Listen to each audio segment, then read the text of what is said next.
Hello hello नमस्कार, जय हिंद प्यारे दोस्तों, प्यारे साथियों, कैसे हैं आप लोग? उम्मीद करता हूँ सभी लोग अच्छे होंगे और अपनी पढ़ाई को अच्छे से कर भी रहे होंगे। तो आज से हम लोगों का डेफिनेट इंटीग्रेशन चालू हो गया है और आज डेफिनेट इंटीग्रेशन का हमारा फर्स्ट लेक्चर है। तो कुछ बातें कल रह गई थी क्योंकि कल मेरी थोड़ी तबीयत सही नहीं थी, तो उस वजह से पूरा नहीं पढ़ा पाया था। तो थोड़ी बातें कल की करेंगे और फिर अभी की ये बातें स्टार्ट करते हैं। चलिए आ जाइए। कल की एक बात रह गई थी, देखो वो बात कुछ इस तरीके की थी कि आपको कहीं भी इस तरीके का कुछ दिखे कि e की power x F X plus F dash X, तो उसका आंसर होता है e की power x F X plus C. ठीक है, कैसे होता है देखो आप, जैसे मैंने लिखा e की power x sine x plus cos x D x. अब एफ एक्स क्या है? एफ एक्स तो कोई हमारा फंक्शन है और एफ डैश एक्स क्या है? एफ डैश एक्स उस फंक्शन का डेरिवेटिव है, यानी कि उस फंक्शन का अवकलन। तो अच्छा ठीक है, तो मैं अगर साइन एक्स को अगर फंक्शन मानूं तो साइन एक्स का डेरिवेटिव कॉस एक्स होगा, तो यानी कि e की पावर x साइन एक्स इसका आंसर हो जाएगा। ये इसका आंसर हो जाएगा। इस तरीके से होता है कुछ। अच्छा, अगर मैं इस तरीके से लिखता कि e की power x sine x minus के साइन एक्स प्लस के कॉस एक्स, इस तरीके से लिखता तो आंसर क्या होता? देखो कॉस एक्स का क्या होता है? माइनस के साइन एक्स, और माइनस मिल गया यहाँ पे, तो ये होगा अब इसका आंसर ही e की power x cos x plus के सी। ठीक है, और देखो जैसे कि मैं तुमसे कहूं e की power x 1/x minus 1/x square, इसका क्या होगा? कि भैया देखो e की पावर x तो ठीक है, जो है ठीक है, 1/x का अवकलन होता है माइनस के 1/x स्क्वायर, तो यानी कि इसका आंसर होगा e की पावर x 1/x, तो e की power x upon x plus का c, ये इसका आंसर हो जाएगा। तो कुछ इस तरीके की आपको इनमें भी अभी कुछ क्वेश्चंस मैं लेकर आया हूं जिनमें इस तरीके का फॉर्मेट बनेगा, तो इसी वजह से ये चीज मैंने आपको पहले ही पढ़ा दी है। ओके, स्क्रीनशॉट ले लो लेना हो तो। ठीक है, अब आ जाते हैं डेफिनेट इंटीग्रेशन पर, बात करते हैं कि भैया डेफिनेट इंटीग्रेशन क्या होता है। देखो डेफिनेट इंटीग्रेशन क्या होता है, इंटीग्रेशन तो आपको करना होगा, लेकिन अभी तक जब जितना आपने इंटीग्रेशन करा उसमें आपने एक एक्स्ट्रा कांस्टेंट जोड़ा जिसको आप लोग प्लस सी कह रहे थे, सी कह रहे थे स्पेशली। तो अब क्या होगा, वो सी नहीं जोड़ेगा, उसकी जगह एक न्यूमेरिक वैल्यू आएगी, इसी को कहते हैं डेफिनेट इंटीग्रेशन। आइए देखिए, जैसे मैंने पहला एज एन एग्जांपल लिखा है समझाने के लिए। पहला क्या है हमारा, x dx, कहां से लेकर कहां तक? 2 से लेकर 4 तक। ठीक है, ये 2 होती है लोअर लिमिट, यहां पर छोटा मान लिखा जाता है, नीचे है ना तो छोटा मान लिखा जाएगा। ये क्या है? अपर लिमिट, यानी कि यहां पर ऊपर वाला यानी कि बड़ा मान लिखा जाएगा। ठीक है, x dx, x का क्या होगा? एक्स स्क्वायर अपॉन 2, लिमिट लगा दो 2 से लेकर 2 से लेकर 4 तक। ठीक है, इस 1/2 को बाहर ले लो, इस 1/2 को मैं जब बाहर लूंगा तो ये बचेगा एक्स स्क्वायर, तो एक्स स्क्वायर में पहले अपर लिमिट रखते हैं फिर लोअर लिमिट रखते हैं, तो 1/2 बाहर हो गया, पहले 4 का स्क्वायर फिर माइनस करेंगे 2 का स्क्वायर। ठीक है, तो 1/2 तो ये बाहर है ही। ओके, 4 का स्क्वायर 16, 2 का स्क्वायर 4, यानी कि 16 माइनस 4 यानी कि ये हो गया 12, और 12 1/2 और ये है 12, यानी कि इसका आंसर आ गया 6। तो 6 इसका राइट आंसर होगा। इस तरीके से हम लोग डेफिनेट इंटीग्रेशन करते हैं, ये मैंने एज एन एग्जांपल आपको समझाया था क्वेश्चन। ठीक है,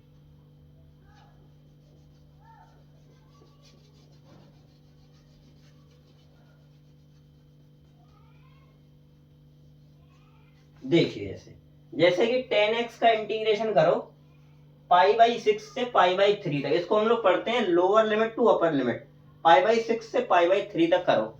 ठीक है, चलो करते हैं भाई। तो 10x का क्या होगा? log sec x, तो log sec x, x की जगह एक बार रखो आप π/3, एक बार रखो आप π/6, π/3 से π/6 तक। ठीक है, तो log sec π/3 minus log sec pi by 6। ठीक है, log sec pi by 3। Sec pi by 3 क्या होता है? सेक 60, यानी कि log sec log 2 sec pi by 3 होता है 2, तो ये हो गया log 2, और ये कितना होगा? Minus A log pi by 6 यानी कि log 30, log 30 यानी कि 2/√3, log 2/√3।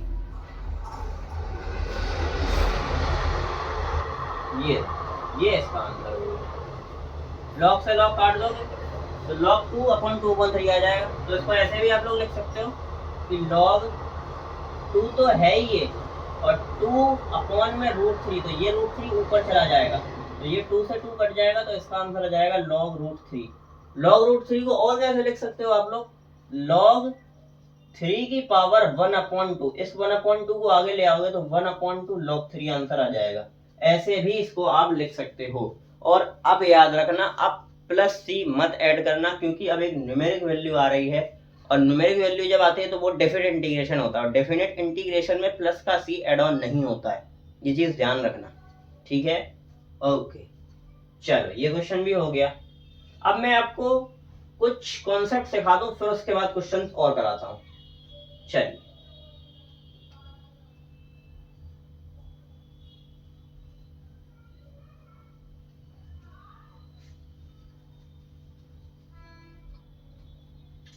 ओके, पहले देखो, अभी मैंने ये जो कुछ यहाँ पर जो अभी मैंने आपको कॉन्सेप्ट सिखाया था, e की power F X plus F dash x, पहले इन्हीं के ऊपर क्वेश्चन करा देना कि इन्हीं के ऊपर डेफिनेट इंटीग्रेशन में क्वेश्चन कैसे बनते हैं। जैसे कि 12वें नंबर का क्वेश्चन देखो, ये क्वेश्चन इस तरीके से है कि e की power x 1 plus x log x upon x, 1 plus x log x upon में x dx, इसका इंटीग्रेशन कहां से कहां तक है? 1 से लेकर e तक। देखो, मैं कह रहा तुमसे ये 1/x दोनों के नीचे ले लो, इसके नीचे भी इसके नीचे भी, तो ये क्या होगा? e की power x 1/x plus x log x upon x, ये x से ये x कट गया, इंटीग्रेशन 1 से लेकर e तक dx। ओके, 1 से लेकर e तक e की पावर x, ये बना 1/x और ये बना log x। क्या फंक्शन है अब आप लोग खुद ही बताओ। देखो, log x का इंटीग्रेशन सब डिफरेंशिएशन जब करेंगे तो वो 1/x आएगा, तो e की पावर x log x इसका आंसर हो जाएगा। लिमिट लगा दो e से लेकर 1 तक। ओके, तो पहले e रखो, तो e की power e log e minus e की पावर 1 log 1, log 1 की वैल्यू 0 होती है, तो ठीक है, ये तो खत्म हो गया पूरा। ओके, log e की वैल्यू 1 होती है, log e की वैल्यू 1 होती है, तो इसका आंसर क्या आ गया? e की पावर e, e की पावर e इसका राइट आंसर हो गया। ओके, चलिए ये क्वेश्चन हो गया हमारा। अब 11वें नंबर का क्वेश्चन देखिए, 11वें नंबर का भी इसी तरीके का, स्क्रीनशॉट लेना हो तो ले लो।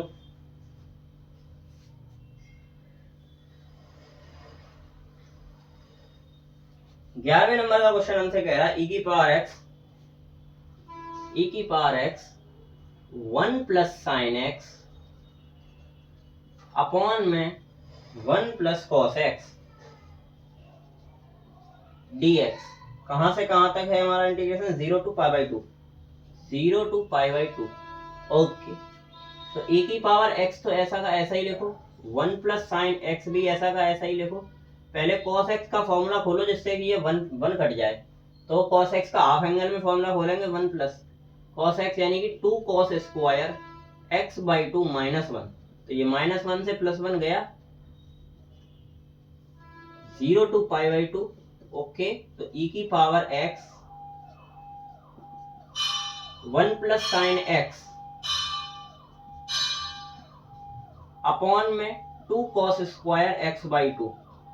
ठीक है, अब इस 2 cos स्क्वायर x बाई 2 को 1 के नीचे और साइन x के नीचे अलग अलग लिख लो, तो ठीक है, मैं इसको अलग अलग लिख रहा यहीं पे ही,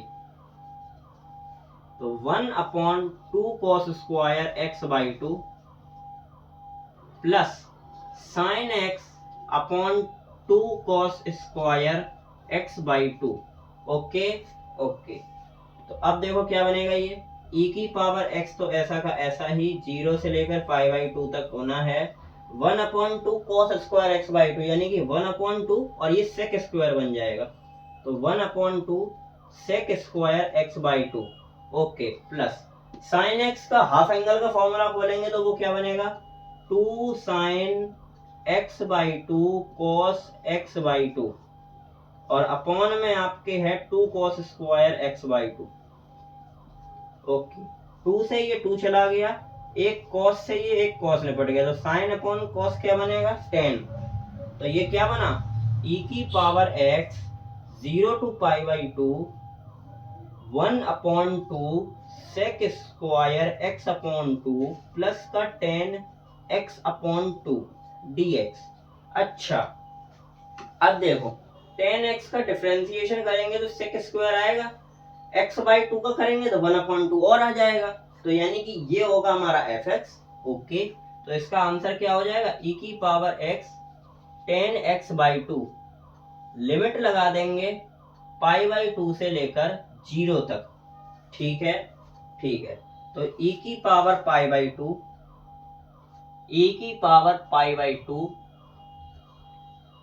10 पाई बाई 2 इंटू में 2 माइनस e की पावर 0, e की पावर 0 10 0, तो ये क्या बनेगा e की power pi by 2 10 pi by 2 into ये तो पाई बाई 4 बन गया, तो ये 1 हो जाएगा। ठीक है, ठीक है, e की पावर 0 क्या होता है 1 होता है, 10 0 क्या होता है 10 0, ये भी 0 होता है, तो ये भी 0, तो इसका आंसर क्या आ गया e की पावर पाई बाई 2, इसका सही आंसर आ गया।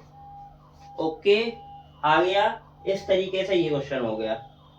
ओके, ये क्वेश्चन भी हमारा हो गया। अच्छा, अब आ जाते हैं हमारा 10th क्वेश्चन भी इसी तरीके का है, 10th क्वेश्चन भी करते हैं। ओके, स्क्रीनशॉट लेना हो तो ले लो।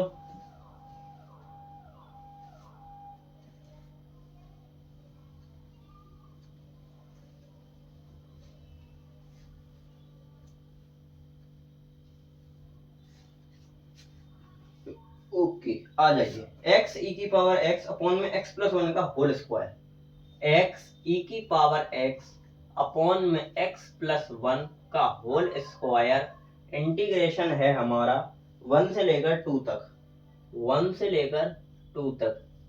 ये तो यार कर लोगे। चलो, ये क्वेश्चन वैसे मैंने कराया है इंडेफिनेट में, बस लिमिट लग गई इसमें, तो e की पावर x को अलग रखो, ये x अपॉन में x प्लस 1 का होल स्क्वायर है। आप समझ में आया होगा क्या करना है, समझिए क्या करना, प्लस 1 माइनस 1, प्लस 1 माइनस 1 क्या हो जाएगा, ये e की पावर x अलग है, x प्लस 1 को x प्लस 1 के नीचे लिखेंगे, माइनस 1 अपॉन x प्लस 1 का होल स्क्वायर, और ये dx लिमिट लगा देंगे 1 से लेकर 2 तक। ओके, लिमिट लग गई 1 से लेकर 2 तक, ये क्या हो गया, एक से ये कट गया, तो ये क्या बना e की पावर x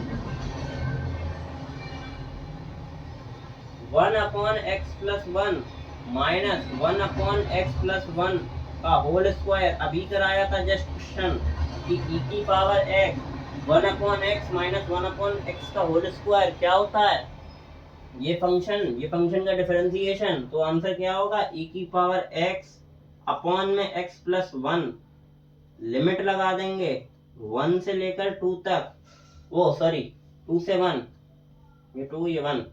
ओके ओके, अब लगा दो वैल्यू, तो ये क्या बनेगा e की पावर 2 अपॉन में 2 प्लस 1 माइनस e की पावर 1 अपॉन में 1 प्लस 1, तो ये क्या बना e की पावर 2 अपॉन में 3 माइनस e अपॉन में 2। बस इतना ही रहने दो, इसको ज्यादा छेड़छाड़ ना करो। ठीक है, ये इसका आंसर हो गया। ओके, अब आ जाते हैं, एक क्वेश्चन और है इसी तरीके का, नहीं नहीं नहीं नहीं नहीं, अब नहीं है। ओके, स्क्रीनशॉट ले लो, लेना हो तो। हो गया, ओके,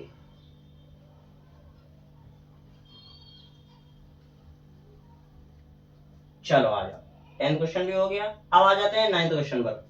नाइन्थ क्वेश्चन में क्या कह रहा है, sine tan inverse x upon one plus x square, sine tan inverse x upon में वन प्लस एक्स स्क्वायर। अब ये कुछ क्वेश्चन में इस तरीके का लाया हूँ टी मानने वाले क्वेश्चन में थोड़ी लफड़ा है, वो भी मैं आपको बताऊंगा। चलो देखो, टेन इनवर्स को टी मानेंगे तो वो बनेगा one plus x square. Okay, तो t बराबर टेन इनवर्स एक्स में यहाँ मान रहा हूं क्योंकि यहाँ पर कुछ लोचा हो जाता है। ओके, तो भैया लोचा बताओ, one upon one plus x square और ये dx दस रहा। ओके ठीक है, जब आप t बराबर कुछ मानते हो तो आप फंक्शन को चेंज कर रहे हो, आप dx के रिस्पेक्ट की जगह t के रिस्पेक्ट में आप अब डिफरेंट वो इंटीग्रेशन कर रहे हो। तो जब आप फंक्शन को जब आप चेंज करते हो तो आपको फंक्शन की लिमिट भी चेंज करनी होती है, तो यही लोचा होता है। तो इसी वजह से जब आपने t बराबर टेन इनवर्स x माना तो x बराबर क्या होगा, टेन टी। ओके, तो पहले यहाँ पे जीरो रखेंगे, तो जीरो रखेंगे तो ये जीरो ही रहेगा, जीरो रखेंगे तो जीरो ही रहेगा। फिर उसके बाद रखेंगे टेन इनवर्स इन्फिनिटी, इन्फिनिटी कितने की वैल्यू होती है, पाई बाई टू की, तो फिर आएगा पाई बाई टू। ओके, ये बन जाएगा साइन टी डी टी। ठीक है, ओके, तो इसका आप करो माइनस के कॉस टी, माइनस बाहर, ये जीरो ये इन्फिनिटी, तो माइनस कॉस, यही रहेगा इन्फिनिटी पाई बाई टू। अरे यार, पाई बाई टू मैं कहूँ इसमें पाई बाई टू, तो ये क्या बनेगा, माइनस को बाहर रहने दो, cos pi by two minus के कॉस जीरो, बताओ वैल्यू, कॉस 90 जीरो, तो ये माइनस बाहर लगा, ये zero, cos zero one, minus one minus plus one. Okay, तो इसका आंसर हो गया वन। आ गई बात। ओके चलो, नाइन्थ भी हो गया, एट्थ पर आ जाओ। अब स्क्रीनशॉट ले लो।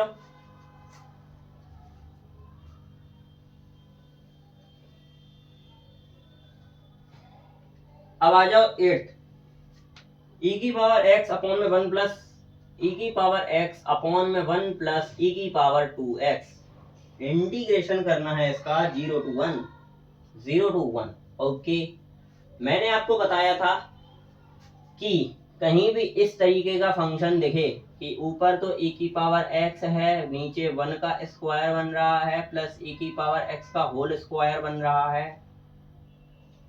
मैंने आपसे क्या कहा था कि कहीं भी इस तरीके का फंक्शन देखे तो ये देखो कि x का जो कोफिशिएंट है उसका डिफरेंशिएशन ऊपर है कि नहीं, ऊपर डिफरेंशिएशन है। ओके, और ये बन क्या रहा है, A square plus x square, तो इसका इंटीग्रेशन क्या होता है, A square plus x square D X upon में A square plus x square, इसका इंटीग्रेशन क्या होता है, one upon A tan inverse x upon A plus का सी, अगर डेफिनेट नहीं है तो ठीक है, ये यहाँ पे मैंने लिमिट नहीं लगी है इस वजह से मैंने प्लस का सी एड ऑन करा है। ओके चलो अब देखो जरा, तो वन अपॉन वन, ठीक है कुछ भी नहीं होगा, टेन इनवर्स एक्स की जगह क्या है, e की पावर एक्स, लिमिट लगा दो वन से लेकर जीरो तक, तो पहले रखो जीरो, ये टेन इनवर्स e की power one minus tan inverse e की पावर जीरो, तो e की पावर जीरो की वैल्यू कितनी हो जाती है, वन, तो ये तो क्या हो जाएगा, ये तो कुछ भी नहीं होगा, ये तो टेन इनवर्स ई रहेगा, और ये क्या होगा, टेन इनवर्स वन, टेन में वन कितने की वैल्यू होती है, पाई बाई फोर की, तो इसका आंसर हो जाएगा टेन इनवर्स ई माइनस का pi by four. Okay okay, आ गया। यहाँ पर ई लेके काम करना क्योंकि यहाँ पे मैंने ई लेकर काम करा है। ओके, यहाँ पे मैंने ई लेकर काम करा है, वन लेके मैंने यहाँ पे काम नहीं करा, मैंने यहाँ पर ई लेकर काम करा है, वन लेकर काम करना है। चलो वन लेकर वाला भी बता दे रहा कि यहाँ पे वन लेकर कैसे होगा, तो सब कुछ सेम रहेगा, यहाँ पर वन रख देंगे, तो अब ये क्या बनेगा, टेन इनवर्स, ये बन जाएगा वन, यहाँ पे मैंने वन रख दिया तो ये बन जाएगा वन, एक क्वेश्चन और इसी में एड ऑन कर दिया, इस तरीके से समझ लो, तो ये बन जाएगा टेन इनवर्स जीरो, इसको सॉल्व कर लेना, आंसर आ जाएगा। ओके ओके, ये क्वेश्चन भी हमारा हो गया। अब आ जाओ 7वें क्वेश्चन पर। स्क्रीनशॉट।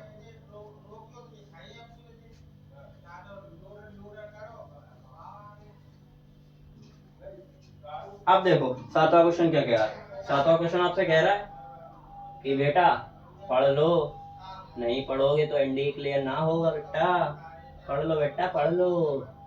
हाँ भैया हम ना पढ़ेंगे। अच्छा जी, नहीं पढ़ोगे, ना पढ़ो हमारा खा ले जाओगे बेटा, ले जाओगे अपना ले जाओगे। हाँ चलो देखो, टी बराबर साइन इनवर्स एक्स मानेंगे। करके दिखा रहा। टी बराबर साइन इनवर्स एक्स, तो d t is equal to 1/√1 minus x square D x. तो ये क्या बनेगा अब? अच्छा एक्स की वैल्यू अगर यहाँ से निकालेंगे तो एक्स की वैल्यू क्या आएगी? Sine t. ठीक है, ओके। तो साइन इनवर्स एक्स की जगह पर टी, तो इसका इंटीग्रेशन क्या होगा? 0 से लेकर 1 तक। एक्स की जगह पर क्या रखेंगे? साइन टी, एक्स की जगह पर साइन टी, और उसके बाद साइन इनवर्स एक्स की जगह पर टी, इनटू में टी, और बाकी ये 1/√1 माइनस एक्स स्क्वायर की जगह dx की जगह dt। ठीक है, अब लिमिट चेंज करो। पे टी बराबर साइन 0 रखोगे तो आएगी 0, टी बराबर साइन 1 रखोगे तो आएगी π/2, क्योंकि 1 कितने नंबर होता है? π/2 पर। ठीक है, अब ये कौन सा है? कल ही बताया था मैंने, क्या है ये? Islet rule. आइलेट रूल लगाओ और अपना आंसर पाओ। आइलेट रूल कैसे लगाओगे? ILATE, एल्जेब्रिक पहले आ रहा है, ट्रिग्नोमेट्रिक बाद में आ रहा है, तो ये फर्स्ट फंक्शन होगा, ये सेकंड फंक्शन होगा।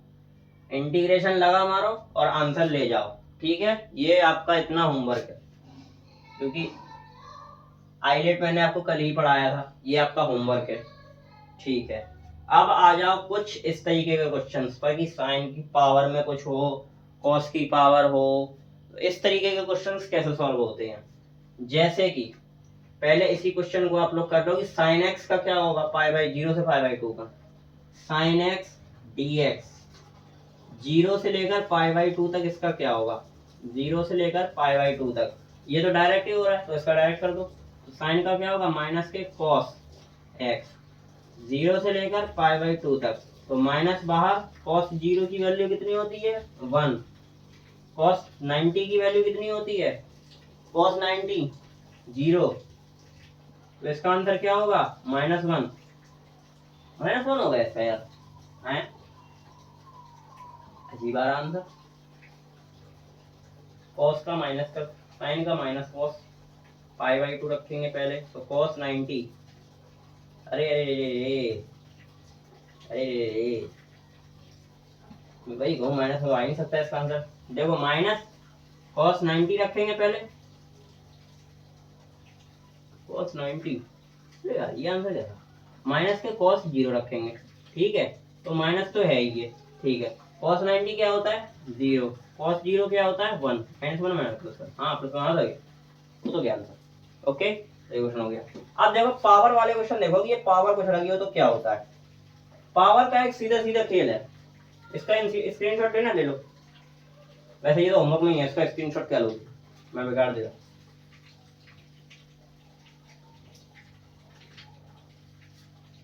देखो कहीं भी इस तरीके का आपको फंक्शन दिखाई दे, साइन की पावर nx dx, और लिमिट ध्यान रखना ये इस लिमिट पर वैलिड होगा 0 से लेकर π/2 पर, या कहीं पर इस तरीके का दिखाई दे 0 से लेकर π/2 cos की पावर nx dx। ठीक है, यदि n आपका इवन है, अगर n आपका इवन है तो क्या बनेगा? अगर n आपका इवन है तो बनेगा answer odd upon even into में π/2, ये आंसर बनेगा। और अगर n आपका ऑड है, n आपका अगर ऑड है तो आंसर बनेगा केवल इवन अपॉन ऑड। भैया इवन और ऑड क्या है? इवन और ऑड का मतलब है कि जब आपको जो फंक्शन दिया गया है उस फंक्शन की पावर में कितनी इवन वैल्यू है और कितनी ऑड वैल्यू है, ये मतलब है। जैसे कि साइन स्क्वायर एक्स का आपको मैं करके दिखाऊं तो साइन स्क्वायर एक्स dx 0 से लेकर π/2 कर रहा हूं। यहां पर n है आपका इवन, n इवन है तो पहले तो आप π/2 चिपका दो, ठीक है। उसके बाद ऑड, ऑड इसमें कितना है, एक नंबर है कि बस एक, तो 1 लिख दो, ठीक है। इसके बाद इसमें आपके इवन नंबर कौन कौन से हैं, इवन नंबर कौन कौन से, 1 और 2 में इवन नंबर तो यहाँ पर 2 चिपका दो, तो क्या बनेगा आंसर, π/4, ये इसका आंसर बनेगा। जो भी इवन नंबर हो, जो भी ऑड नंबर हो, अगर आपको पूछा गया है, अगर आपका फंक्शन है इवन, अगर आपके फंक्शन में इवन मल्टीप्लर है, जैसे कि 2 है, 4 है, साइन की पावर 6 है, इस तरीके के हैं, तो पहले π/2 लिख लो। उसके बाद ऑड नंबर उनमें कौन कौन से हैं, जैसे कि 1 3, तो 1 गुणा 3, इवन फंक्शन 2 और 4 है तो 2 गुणा 4, इस तरीके से कर लो। मैंने वही इसमें करा है, इसमें देखो ये 2 है तो एक तो इसमें इवन है, एक इसमें ये है, ठीक है। तो इवन नंबर कौन सा है, 1, तो 1 लिख दिया, वो सॉरी ऑड नंबर कौन सा है, 1, तो ऑड लिख दिया। इवन नंबर कौन सा है, 2, तो वो 2 लिख दिया, तो आंसर आ गया π/4, ठीक है। साइन की पावर 4x का आप देखो जरा, 0 से लेकर π/2 साइन की पावर 4x dx, इसका कैसे होगा, तो पहले तो π/2 चिपका दो, π/2 चिपका दिया। अब 4 है, हमें पहले ऑड नंबर देखने हैं, तो ऑड क्या होगा इसमें, 1 और 3, तो यानी कि 1 गुणा 3 करेंगे, यहाँ पर 1 गुणा 3 बटे में अब क्या करेंगे, 2 गुणा 4, क्योंकि 4 तक देखना है तो 2 भी है और 4 भी है, तो 2 गुणा 4, तो इसका आंसर क्या होगा, 3π/16, इसका आंसर हो जाएगा, ओके।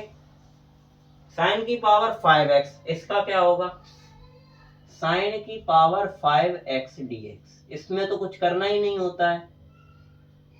इसके लिए क्या होता है, इवन अपॉन ऑड, कौन कौन से इवन है, 2 और 4, यानी कि 2 गुणा 4 बटे में 1 गुणा 3 गुणा 5, तो यानी कि 1 गुणा 3 गुणा 5 कितना हो गया, 4 दूनी 8, 5 दिया 15, 8/15 इसका सही आंसर हो गया, ठीक है।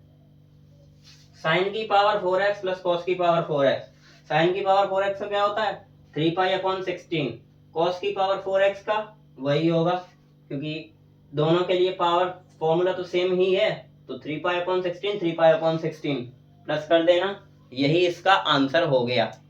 कल भी आपको डेफिनेट इंटीग्रेशन ही पढ़ाऊंगा मैं, और कल आपको प्रॉपर्टी वाले क्वेश्चंस के साथ डील कराऊंगा।